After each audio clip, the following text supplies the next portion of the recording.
Right in the old pencil penis, she says. Right in the old dickaroonie. Hi.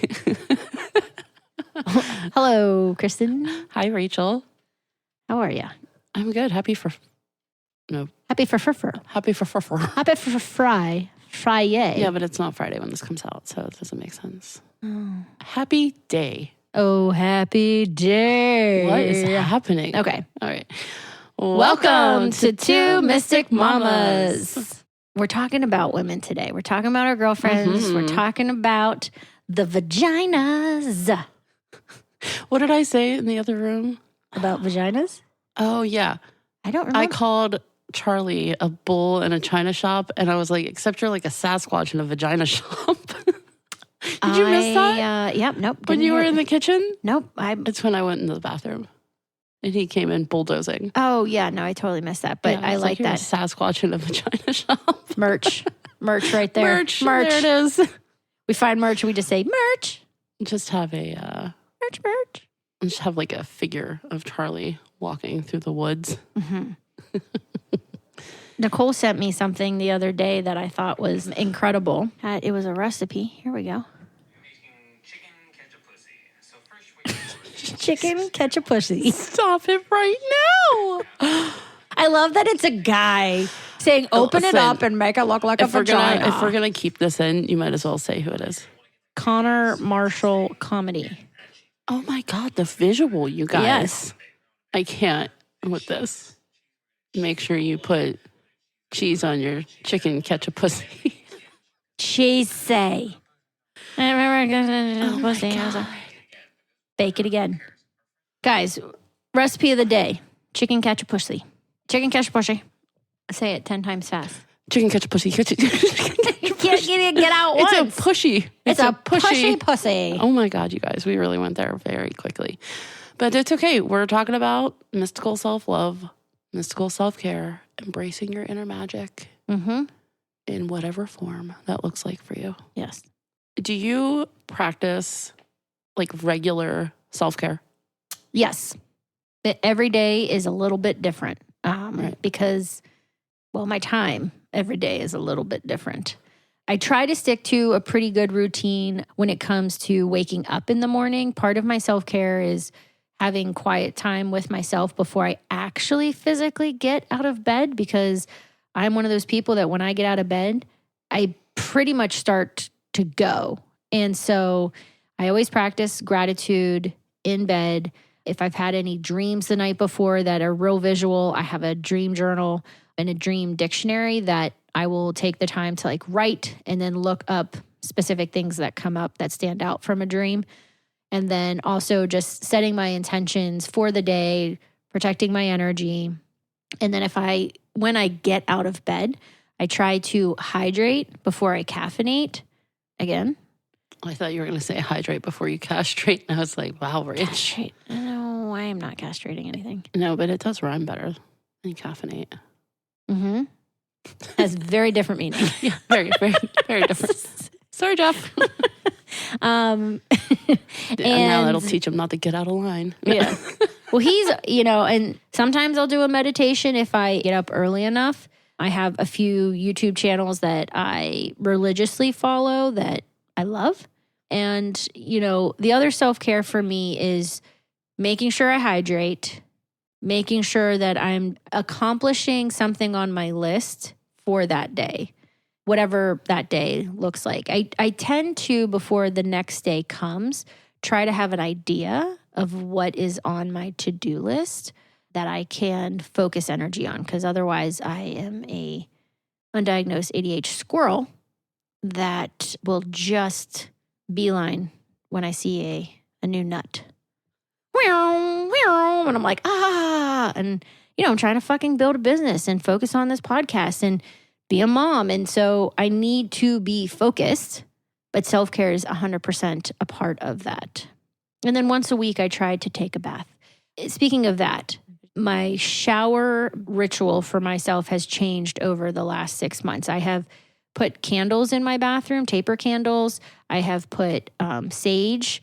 I have put young pictures of myself from when I was in my probably 9, 10, 11 time frame, and then one when I was probably 14 or 15, because that is a time for me that I can wash away. I can have a lot of cord cutting. It's my time. No one comes into whether I take a bath or I take a shower, I have a speaker in there that I can do some different frequency hertz music. So even if I just have 15 minutes or if I have an hour, whatever that time frame looks like to cleanse my body, I take that time as a ritual now, which I never did before. And so you got to take it where you can get it, because I don't have a life where I can just zen out whenever the fuck I want and be like, all right, I'm going to read, and then I'm going to journal, and then I'm going to, like, my house is very chaotic at times, and we have youth energy running throughout it. So I can't always get that time to. So that would be like probably one of my most consistent rituals that I have for self-care. What about you? I think that's so great and so important. And I love that you're allowing your ritual to evolve with you. Yes. I do the same thing. And I definitely go through cycles, right? We've talked about this on previous podcasts where I have a morning routine with my journal where I do my gratitude, grace, growth, goals. I then went on to start including 5 minutes of creative songwriting into that. And then I also do a tarot spread every morning. And sometimes it's just like one card. And sometimes I feel like I need to pull 10. So I just really listen to whatever energy I'm receiving. Mm-hmm. And I do that. And then I journal in that. So I have like separate journals for each of them. And really depending on what I'm doing. So I have my gratitude journal where I talk about all of my 4 Gs for the day. I have my tarot journal. I have a manifestation journal that's separate. And then I have like a to-do brain dump that houses all of that. And so I feel like this is such an integral part of my own self-care because I have a lot of stuff that swirls up there. Mm-hmm. And don't we all? Right. So I'm finding a place to like actually write it down in. I do the digital planning thing too, but it's harder for me to stick with the digital planning than it is paper and pen. Old school. Yeah. Although Charlie got me a screen protector for my iPad that is supposed to feel like paper when you write on it. I haven't put it on yet, but I'm excited to see if that makes a difference in my willingness to write in there versus in my journal. Okay. I would be interested to know what that's like too. Right. I love journals. I just have them all over the fucking place. I've been like this. I mean, do you know what's been coming up for me a lot? My whole life. Okay. Let's talk about this then. Okay. Because a lot of what's been coming up for me lately is the inner child work that I've been doing, shadow work. It can be in conjunction with that because a lot of our shadow selves stem from our childhood. And I have kept a lot of my journals. And they're really not serving me anymore because I am no longer that version of myself. And one might say, well, hold on to it so you can reflect back and you can look back. But when I have read journals from my adolescence and into my 20s, I feel shame. I feel sadness for that girl. I read what I wrote and I'm like, oh, bless. And in those words that are still physically written down on paper, there is still life to them. There's still that energetic cord. Now, I'm just speaking for me personally, but what's been coming up a lot lately is you need to have a burning ritual and you need to let that go. There's a lot of power in that. Yeah. And so I've been kind of putting it off because I'm like, but that's not at the top of my to-do list. Like, I don't, you know what I mean? Yeah, but it keeps coming up. And what happens when you don't listen to the universe when they're giving you? All right, just to play devil's advocate for a minute. Okay. It might not be at the top of your to-do list, but how many times during the day do you find yourself distracted by something that's not at the top of your to-do list? Well, and this is coming out of, this is a clear cognizance thing. Right. So this is a download that is like, you have to spend time doing this. That's what I'm saying. Yeah, no, right? I know. Like it's an avoidance. Yes. Right. It's an avoidance that you were like, am I really ready to let those go? Because that's a big step. I'm so ready. It's just, it's an exercise that I have to do by myself. naturally difficult when you have children. It involves being outside where I have a fire pit. So right now, in the longest month of my fucking life, January it's not, of 2025 yeah, will never end. It also will just go down in infamy. Like, there's so much to unpack from this particular month. I'm like, oh God, but we're not going to get into that. But yeah, so this is an exercise when we talk about self-care and self-love. For me, as we move into February, which I know a lot of people are like, fuck Valentine's and it's a made up holiday and it's, Hallmark, blah, blah, blah, whatever. I have come to love the month of February because it's all about love. Like, okay, you can say that it's been commercialized. And if you want to give into like fucking roses and teddy bears and chocolates, that's on you. But I'm getting into like the actual emotion of what it symbolizes, which is just love. Love yourself. Love the people in your life, love your neighbor. I can get behind that. Like, I can get behind that. 100%. And I think that there is, when you're talking about addressing issues, the way that we talk to ourselves and having compassion for ourselves, this is just an opportunity and an invitation to do that. Mm-hmm. Like, look at how you are embracing your whole self, right? So I think what we really want to get into with you guys today is talking about how you can use the love languages. If you're familiar with the book or you've seen this on social media somewhere, you will know that the love languages are often used to describe how we like to receive love. And they can be used to help generally when you're in a relationship, right? How am I giving love? How does my partner like to receive love? And I think that there is a real opportunity for us to apply those love languages to our self-love. I love it. When Krystyn proposed this, I was like, this makes so much fucking sense. And I'm down for it because I think that it's more difficult to give from an empty cup if you aren't taking yourself as a priority and you're not fulfilling whatever you need to be doing to fill that cup for yourself. Because a lot of the times we fall into these patterns where we will be giving, and we won't be filling. And then we're depleted, we're exhausted, and all of the negative things start happening. We get sick, physical, mental, spiritual things start taking place. And we're like, oh, this is so weird. And it's like, well, you haven't been focusing any energy inward.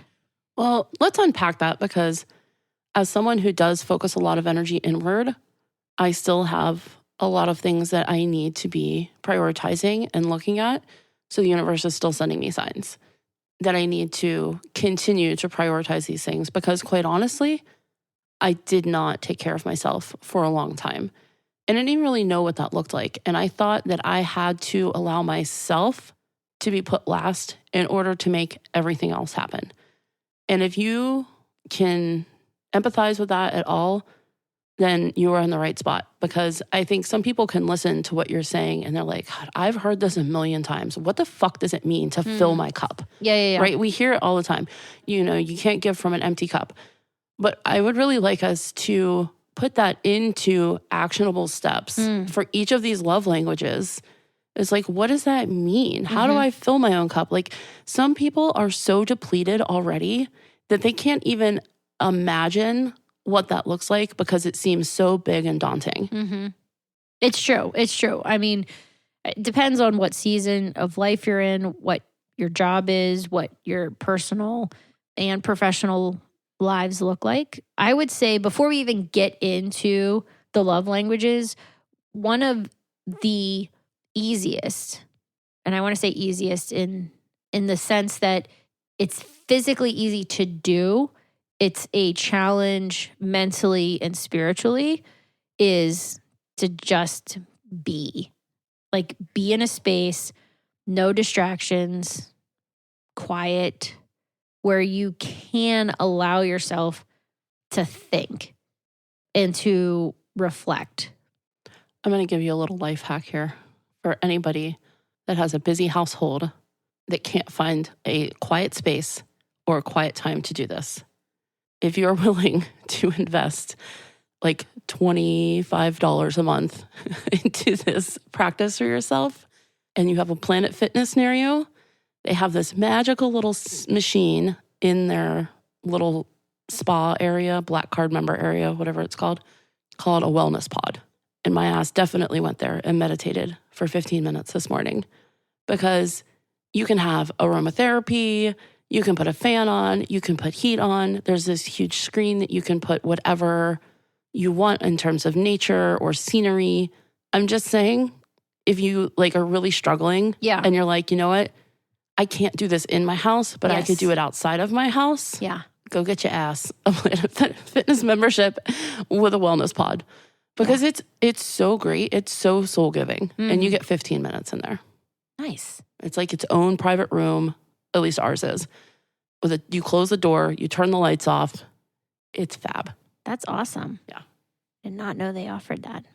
Yeah, they have like the lower membership, which I think people only pay like $10 or $15 a month for. But then the Black Card one, they have hydro massagers, chair massagers, they have tanning. Wow. And then this wellness Don't pod. tan. Yeah, no, I'm not saying tan. But I'm saying those are all the things that they have. That's so cool. Mm-hmm. All right. So, Krystyn. Yes, ma'am. Do you want to go over the 5 love languages? I would love to. Okay. All right. We have words of affirmation, acts of service, receiving gifts, quality time, and physical touch. Have you ever tried to like identify what your love language is like in terms of, talking to Jeff about it? Yes. So mine would be acts of service. Okay. That's what I like to give, not necessarily what I like to receive. No, I'm asking, what do you like to receive? Oh, words of affirmation. Words of affirmation. Mm-hmm. Yeah. I think you can have more than one, too. Yes. Like, you don't have to just be like, oh, I only like this. There might be one that sticks out a little bit more for you if you are going to use this with a partner or for yourself. Yeah. And the least of these is receiving gifts for me. I would agree, though I have gotten better at that as I've aged. I would say mine is quality time, followed by physical touch, are probably my top 2. Yeah. Words of affirmation for me and quality time. I remember at the beginning of our relationship, well, not so much the beginning of, but there was a period when we were dating where I was on a very large European project, but I was based here in the States, right? And so I would be over in Europe for 4, 5, 6 weeks at a time. And so we were naturally physically separated. And it was during that time where I was like, listen, I need more from you. I remember having this almost like it was like yesterday where he was like, I'm not changing for you. And I was like, I'm not asking you to change. I'm asking you to step up to the plate. I'm telling you a very specific need that I have, which is I need you to show up more. Like I need emails from you daily. I need text messages from you because we're not physically together and I need to feel like we are still connected. And he was like, I just remember him being like, I don't understand. And then I gave like all these different examples of things he could do. And naturally he did them because he was like, I'm in this, like I'm not going anywhere. And I was like, right, but I'm telling you I need more. And I think it was a really great part of our relationship that it was before marriage where we were having a hard conversation in the sense that I was asking him to do more because I needed it. And it was good for me to identify that in myself because that was, I don't want to say an insecurity, but it was definitely something that there was a lack there. Right. So that was a really interesting thing because I do think that the love languages change as you become a different version of yourself. I've always been an acts of service person. I have a servant heart that fulfills my soul. And so that has never changed. But how I receive love has changed over the course of time. So how do you feel like you receive love best? Well, when we're talking about how we're applying these to ourselves. Right. So I would say, out of all of these, quality time would probably rank at the top. Mm-hmm. Carving out time for me specifically where I can focus on my spiritual path, my mental health, my physical health, and making that a priority. I was just going to say, for me, quality time when it relates to self-love is all about prioritizing yourself. Yes. Right? And having that sacred solo time, right? Scheduling alone time to read, to rest, to explore, whatever it is that you feel like you need. Yeah. And I mean, some other ways that you can also treat yourself and love on yourself by prioritizing yourself would be like dating yourself. Totally. I was just going to say, Like, I was going to highlight and give a shout out to our girl, Kat, who is all about the solo travels and the solo trips. And I think that coincides so well with that. I will tell you, previous to the last 5 years, I was a very big solo traveler. I always found a way to take a solo trip for myself.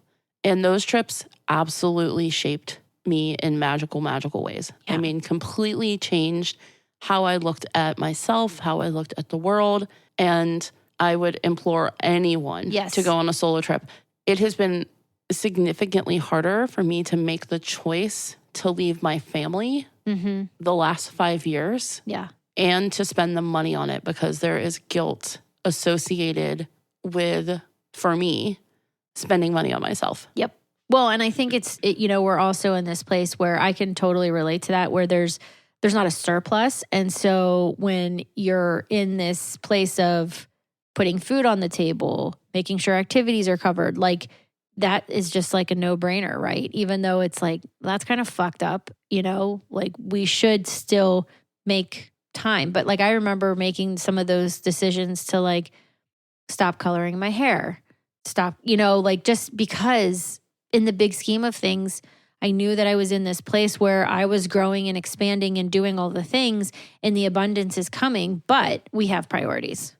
Right. But there's also ways that you can have creative expression and date yourself without spending a lot of money. So if you do feel like you're in that space, paint, write, dance in your kitchen, channel your energy into something that's just for you. Yeah. And that's what I'm getting at too. Like it's not all about the finances.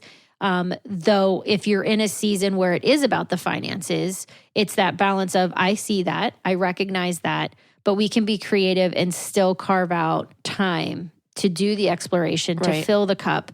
Because even when you were talking about just now, where you were talking about how to do some of those activities, I love to cook by myself.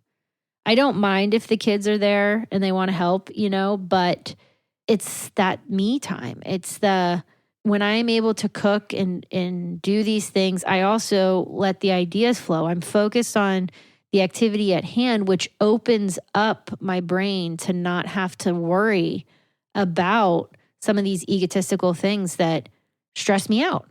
And then at the same time, when you cook for yourself, that is an act of service. It is a form of love. And you can get really creative and make really good, nutrient-dense, amazing food that benefits all of your parts. Right. I think that's so important. And I think the other last talking point for me, at least on this, in prioritizing yourself and giving yourself quality time, is to be present with yourself instead of seeking external validation by scrolling on social media. Oh, yeah. You got to put the technology away. Did I tell you we did a digital detox this last weekend? No. Yeah. Okay. So things got a little, and this is a good example of pivoting. Things got a little jacked last weekend. So we had planned from 8 p.m. Friday night to 8 p.m. on Saturday. We were going to have a 24-hour digital detox family-wide. And we had it planned out in a way that I was like, this is like a good period of time where Evie's home. I don't have to worry that she needs to get a hold of me. She has some activities that we're going to be around for that. He had, some stuff going. So it was a good time. So she goes to a birthday party Friday night, and it was supposed to start right after the birthday party because she was supposed to be done at 7. And this has been in our calendar for weeks, right? This digital detox. Well, she breaks her wrist. So we're in urgent care all Friday night. And then I'm like that night is like when we get home, we had like wonderful friends that we had this game night on the books for months because none of our schedules ever line up. Yep. So I had picked her up and taken her to urgent care. And I told Charlie, I'm like, just stay here. He's like, do you want to cancel? And I asked Evie and she's like, no, that's the last thing I want to do is like cancel. And like, gosh, God love her because like, these are like 4, it's like not they're bringing kids that she's going to play with. They're like 4 adults and she's just so loving and like just wanted to see them and spend time with them. So I didn't even realize until it was like midnight that I was still on my phone because I'm, emailing her swim coaches because she can't compete in the meet the next day. And I'm emailing her audition because she couldn't do her saxophone audition next day. Like it was all of these things. And I was unconsciously on my phone the whole time. And I was like, fuck, I've been looking forward to this for so long. And then it was like out the window. Like as soon as something else happened, it was out the window. Right. So we decided to do a digital detox on Sunday of that weekend. Like things calmed down a little bit. Yep. And it wasn't a full 24 hours, but it was the entire day. Yeah. And it was fucking magical. Yeah. As you can see by our puzzle here. Yes. That we started during that time. But we just connected in a way that it wasn't even like you're not just going to pick your phone up because it's there. Right. They were all away and that was it. Yep. We went out and explored. And when the diner that we were going to go to was closed, we just went out and found another one. Yeah. And like we didn't use nav. Like it was just, I don't know. It was nice to spend that time. So I would just say unplug a little bit. I think that's really important. And I mean, there's plenty of studies that support that. There are plenty of studies that support how negative it can be to just be on technology 24/7. Like really, really negative. Right. And there's a lot of studies that like if you're out to dinner with a friend or you're sitting at the dinner table with your family, even having the phone there where other people can see makes them feel as though you are less interested in their company. Yep. Even if it's flipped over. Yep. So all the research is pointing to like, just put it away. Nope. Just don't even have it there. Totally. Yeah. Also, go check out our social media. Also, if you're gonna scroll on us. 2 Mystic Mamas. Okay. Yeah, that's right. That's right. Okay, so let's go to the next lovey language. We're out of order now, so it doesn't matter. Well, is there really an order? I mean, there's 5. So like they say that, but they don't go in order. I think they list them in an order, but they don't have to follow in order. Yeah. No. So, okay, so let's talk about physical touch. Physical touch. I know you were waiting to talk about. Myself. Yep, there it is. Connecting with your body, folks. This is what we're talking about. This doesn't have to be sexual. God, no. Though it can. I mean, if you want to get down. Get down, Charlie Brown.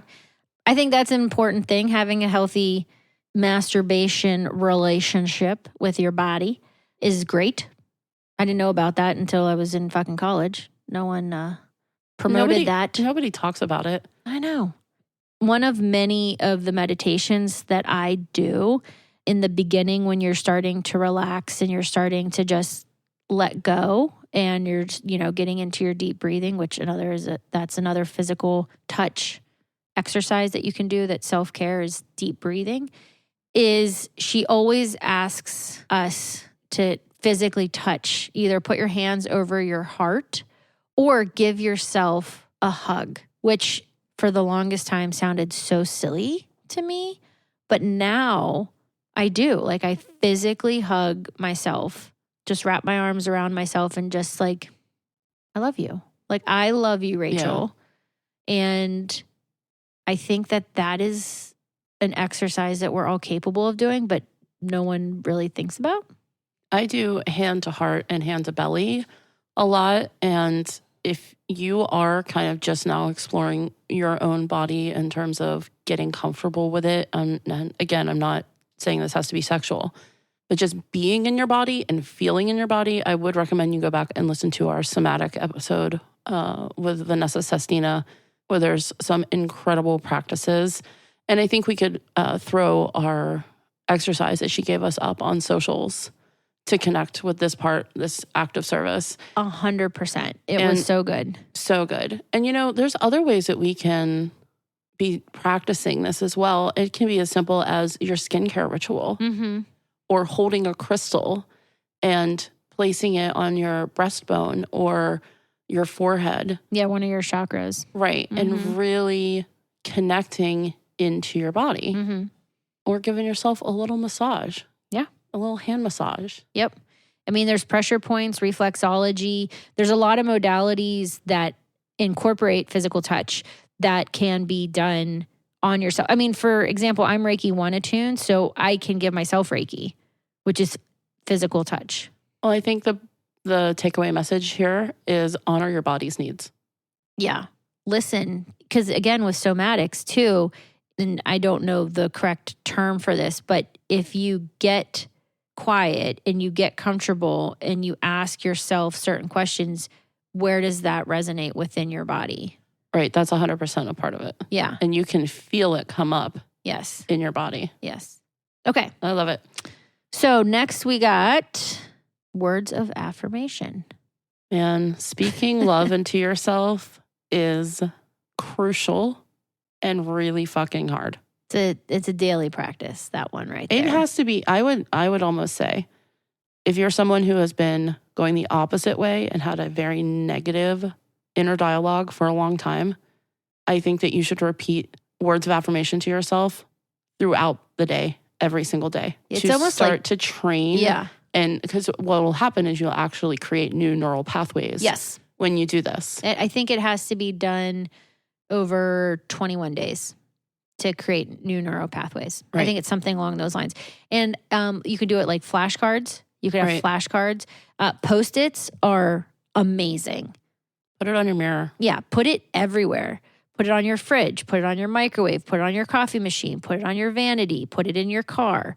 Put it on your dog. I have words of affirmation Post-its all over my house from 2019. Yes. That Evie wrote that are so adorable. So adorable. And I haven't taken them down. No, I think that words of affirmation are so simple. Like, just keep it simple. You don't need a complex sentence. It's a very simple sentence, basic, and so powerful. I am enough.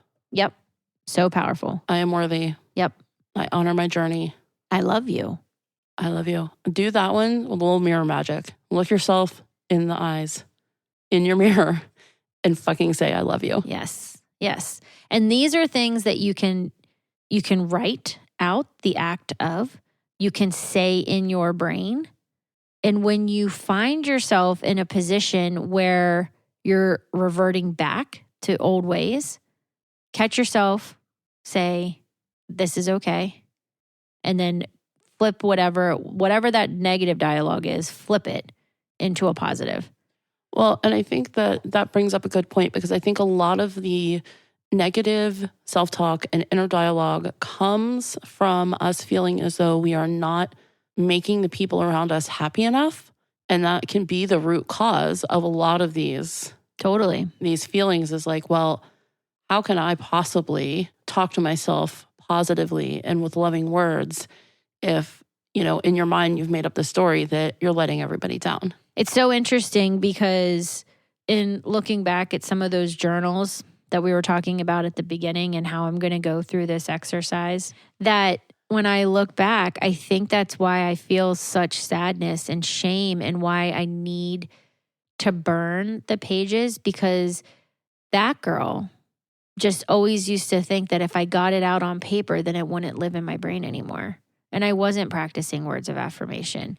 It was like, let me just share truthfully these hurtful, negative sentences about myself, about my body image, about my worth, the mistakes I had made. Like, it was almost like if I got it down on paper that I had fucked up and I had done these things and made these mistakes, that they would go away.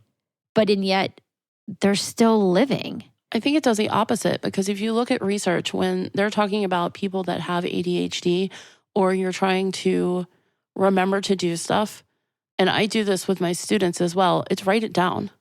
write it down. Mm-hmm. If you write something out, you're going to remember it. If you're struggling to remember song lyrics and you write them out, you're going to remember them if you physically write them out. So when you are writing these negative things, while yes, there's a purging that's happening because you're getting it out of your brain, but you're also cementing it in what you're writing. Exactly. So I just... There's a twist. Yes. Okay. Because this is what I was thinking with this. What if you journaled and you wrote down any time someone says a kind word about you? Rachel, thank you so much for helping with my kids today. You really made my day easier. Mm-hmm. And write that in a journal. Right. And then the next time you're feeling this way, go back and look at this. Yes. Well, that's what I mean, though. I am 42 years young, and I am teaching myself new ways of doing something that I thought I understood. I thought I understood the assignment. I fucking didn't. I fucking did not understand the assignment. And I have to burn those pages in order for this new version of me to be fully here. Can I come and wear a sparkly robe and sing Gregorian chants for you? Yes. Yes. Summon the birds, Poppins. I mean, you do know I live on a street where that would be amazing if you... Do you have a sparkly robe? No, but I feel like I'd like to manifest one. Walter. Walter has a sparkly hat next to me. That's the... Oh, damn it. I forgot a gift. Are you talking to me or Walter? No, you. I found something. I'm just going to tell you. This No, is maybe exciting. I won't tell you because I want to excited. see. Okay, fine. No, don't tell me. It is from... No, it you've is said from, enough. You said enough. It's from my childhood. Oh. And I found it the other day. I must have given it to Emmeline when I was going through some of my childhood boxes that my mom had brought. It's a book. And I opened the cover and it says Rachael Marr, which is my maiden name. And I was like, I am giving this to Krystyn. It's Winnie the Pooh. Oh my gosh. Yes. This is a big moment. You Winnie guys, the full Pooh, circle. Winnie the Pooh. I think we need to have, after I read it, we can just have a whole episode on Winnie the Pooh quotes and unpack them. The story behind the author, which the name is escaping me, he's British, is awesome. And my favorite childhood author is Beatrix Potter. I was just going to say that. And so Beatrix Potter she lived in and wrote all of her stories in the Lake District in England, which is an incredible area. If you ever get a chance, like everyone's always like, England, London. It's like, no, London's a fucking town in the whole country. Like it's like when people are like, oh, New York. And it's like, well, yes, that's a city in the United States, but we have a lot more to offer. The Lake District, I just feel, I'm so drawn to it. When I was there, it's where I was when I found out I was pregnant with Emmeline. I just have, I know I found out I was pregnant overseas, away from Jeff. I want to go. Anyways, I digress. But I found this book and words of affirmation and gifts of love. There you go. Thank you. Going to be full of words of affirmation. I love that. So I will report back about the ritual that I will be doing because I have quite a few journals of shit that needs to be burned under the ground. Gosh, I started writing in journals. I remember Do you have them? No. But I remember having journals early, middle school. Yes, definitely in high school. I think I might have had one in middle school. I mean, I can't tell you how many. I had like on my bookshelf in high school, I just had like volumes of journals. Because, I mean, A, obviously I was in high school and I was going through a lot. But B, I was also very into creative writing at the time. Oh, interesting. And so I would just write and write tons of poetry and short story, all sorts of stuff. That's so cool. I didn't do anything cool and creative like that. I did save all of my notes that my girlfriends and I would pass to each other. Oh, I love that. And I had them in a Trapper Keeper. And do you still have said Trapper Keeper? I actually do, yes. And I went through all the notes and broke them into different groupings and was going to send them to the people that wrote me the notes because I was like, why the fuck am I holding on to these? Like, I didn't even write these. They wrote them. And I got as far as putting them in, is it vanilla or manila?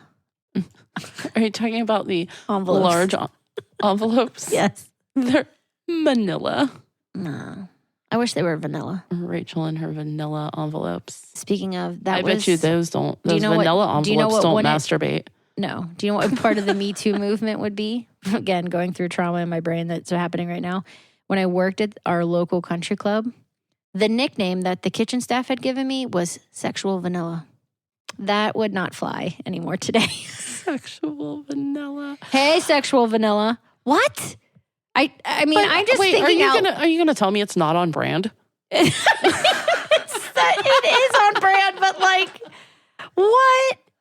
Can you even imagine if one of our girls came home and they're like, I got this new job and the kitchen staff nicknamed me Sexual Vanilla? I'd be like, what? I'd see red. I'd be like, lawsuit right now. Oh, you're following in mommy's footsteps. Yes. Yay. All right, let's talk about acts of service. Okay. Showing up for yourself. Mm-hmm. We've talked about this on some previous podcasts, and this is something that I continually am working on, keeping promises to myself. Following through with my goals, my boundaries, my commitments. If I say that I'm going to do something for myself, I better fucking be doing it. Yep.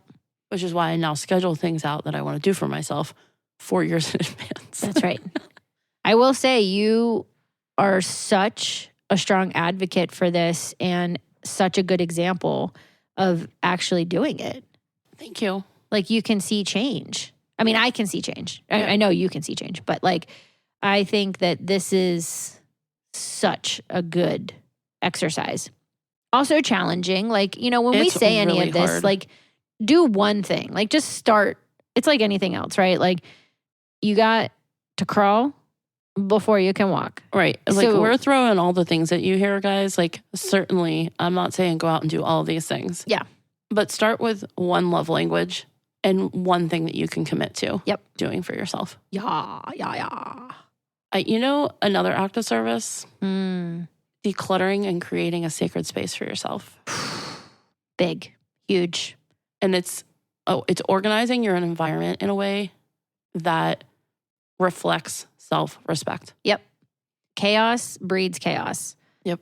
You know, clutter breeds clutter. So, you know, there's plenty of books out there. You can feng shui your shit. You can Marie Kondo your shit. But honestly, when you start purging what no longer serves, you know, we talk about purging people. We talk about purging activities that no longer serve. But when you start purging material items that no longer serve, it is such a gifting feeling. And if you've never done it, there is like a psychological part that can be challenging to do that. Like I know people that are like, but what if, you know? Right.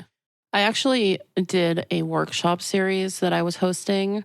And one that I did was talking about letting go of excess baggage. And I partnered with a professional organizer that's in the area to talk about this because people can really hold on to so much mental shit that they don't need because they're holding on to physical items. Right, because they think it will be needed at some point or they associate it with something. But also that can spiral you into a scarcity mindset where you're like, well, in the future, future me doesn't have the resources or finances or whatever to have this item. So then you're afraid to let it go because you're like, oh, what if I need that? Mm-hmm. Well, bitch, you're going to have more money in the future. You're going to have more resources. You're going to have more opportunity to find the things that you need in that moment that serve you. If it doesn't serve you today, bye-bye.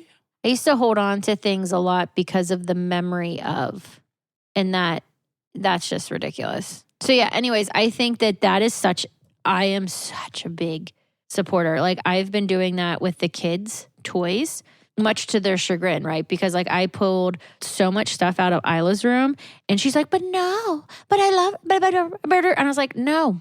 Oh, she's at that age too where she's going to want to hold on to everything. Yeah. I'm like, I remember when Evie was that age, she would call it her stuff, her things. Yes. And I'm like, no.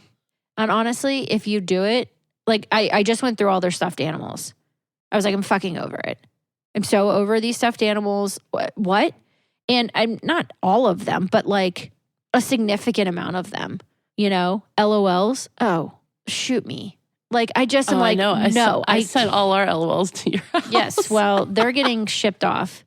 So anyways, I think and it's something that you can honestly, once you start doing that, like even in my kitchen, so you've been to my house, so you understand what is my kitchen, but I have really taken a huge amount of energy to clear my counter space off because I went through different drawers and I was like, we don't use this stuff. And because the more that the counter space is free, the more I feel the flow and I want to be in the flow. It feels good. I'll say I walked into the house today and you had gotten here before me and you were standing at the counter with a cutting board and a sweet potato and the rest of the counter was clean. And it's that feeling of not having anything else on the counter that I was just like, oh God, this feels so good to come home to. Yeah. Yes. So with the one final thing on the acts of service, schedule these things. Schedule them for your well-being. And really that could go with any of these love languages. If you're going to do something and you are reluctant to do it because you think you don't deserve it, you think you don't have the time for it, you think it's out of reach for whatever reason, schedule it for yourself. Yep. Make it happen.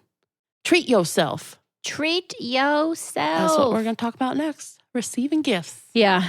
So, what is your favorite gift to give yourself? Ooh, I'm really bad at spending money on myself. Okay. Really bad at spending money on myself. So I will go to the store and buy stuff for everybody else, but not me. And then my family, you'll come home and my family gets angry with me. I've been working on this, and this is probably why receiving gifts is last on my list because well, think about it. If you're not good at doing it yourself. At receiving gifts. I hated every moment. Appreciate you if you were at my baby shower when I had Evie. Appreciate your gifts. But I hated every moment of opening gifts in front of people because you know what I really just wanted to be doing? I wanted to have a prenatal yoga class with some of my friends. That's it. And while when you're having a baby, everything, you need all of the things. And I get it.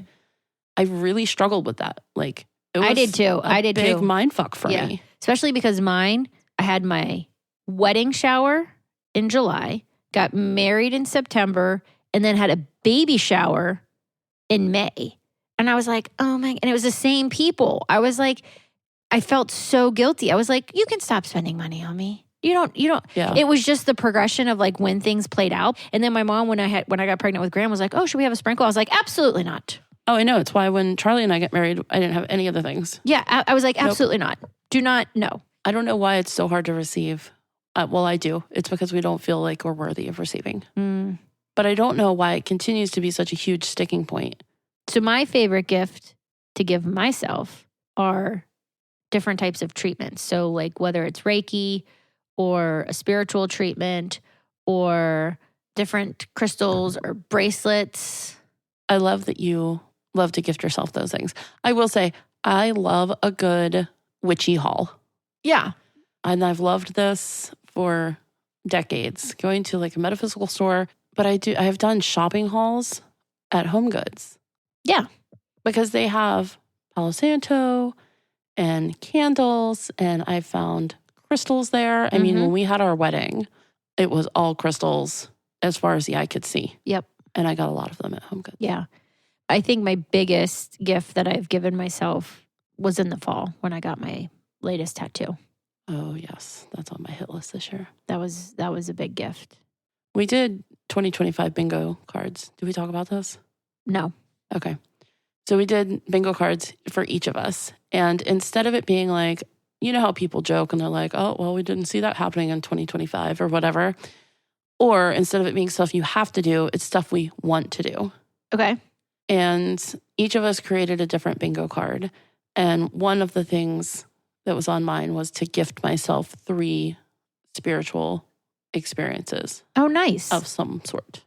Okay. What if I gift one of them to you?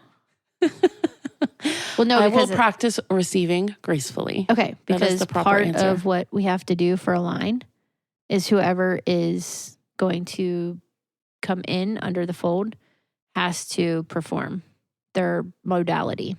That's a great plan. So you can be on the receiving end of that. Thank you. Invest in yourself, guys. Rachel just said it. Take a class, book a trip, buy something that elevates your spirit, raises your vibration. Do something to invest in yourself. Yes, because you are the most important person in your life. Yeah, this is the most important relationship you're ever going to have. Yep. With anybody. And the longest. And the longest. You're there from day one, and you will be there on the last day as well. If you were going to go out today and buy yourself one thing that you felt was treating yourself, no limit on price, like just something that you truly would treat yourself with, what would it be? Do you know? An Aston Martin. Really? I'd go and get myself a fucking car. God, see, cars are the last thing for me. I love that for you, though.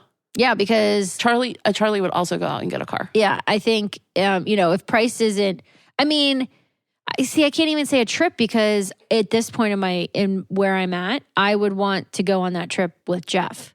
I'm a big supporter of adult trips. I love my kids. I do. Taking them on a trip at the ages that they are and where you're just constantly challenged with, it's just conflicting priorities. Like this person wants to do this thing, so that person doesn't want to do it. And then, you throw Isla into the mix and it's like womp womp. So I think, yeah, I would go get a car. And an Aston Martin is my dream car. I love that. Mm-hmm. I would gift myself a week at a spiritual retreat. Ooh. Maybe, no, see, I'd want to do that with somebody, even though it's a personal journey. I was going to say go to Peru and do ayahuasca. Oh, but man, I definitely want to go to Peru. I would not do that by myself. On my vision board, there used to be a store in the Strip District, and unfortunately they had to move out of there because the rent was getting jacked up. The rent is ridiculous. Right. And they would do these retreats to Peru, and they had all these amazing wares that were made of alpaca wool that they would get from Peru and bring back. Yeah. So I have like a hat and some other things that they got me. Oh, my little guy up there, my little alpaca guy is from there. Your llama? Yeah. Or no, he's an alpaca. Yeah. But I still have, they still do the trips. Oh, cool. And I have it on my... Yeah. Oh, I would definitely want to go with a group that has it all vetted out, all the things. But I would want to go with you or Jeff or, you know what I mean? Even though you're going to have your own experience, I would not want to be physically in Peru by myself. Yeah, no, that would be a group trip for sure. Yeah. That'd be cool. All right. We love you guys so much. Thank you for being here. It feels like energy is starting to clear out a little bit, and I can start to see a pathway through 2025. Yeah, I can. That's been a little hazy for the last 3 to 4 weeks. It has been. But I can see the fog start to clear. Yes. And I hope that you guys are feeling the same way, and you take care of yourselves right now. Mm-hmm. The energy is heavy for everyone, and you're supported and you're loved. Even if we have never met you in person, we are sending you love. Yeah, for sure. Thanks for being a part of our community. We appreciate you. All right. Until we meet again. Bye-bye. Good job. Good job. I don't know why. What did they do? Good job, you guys. You guys listened so well. Good job. I'm just going to give Rachel a whole ration of shit about this. You guys did such a good job. Yeah. Okay, bye.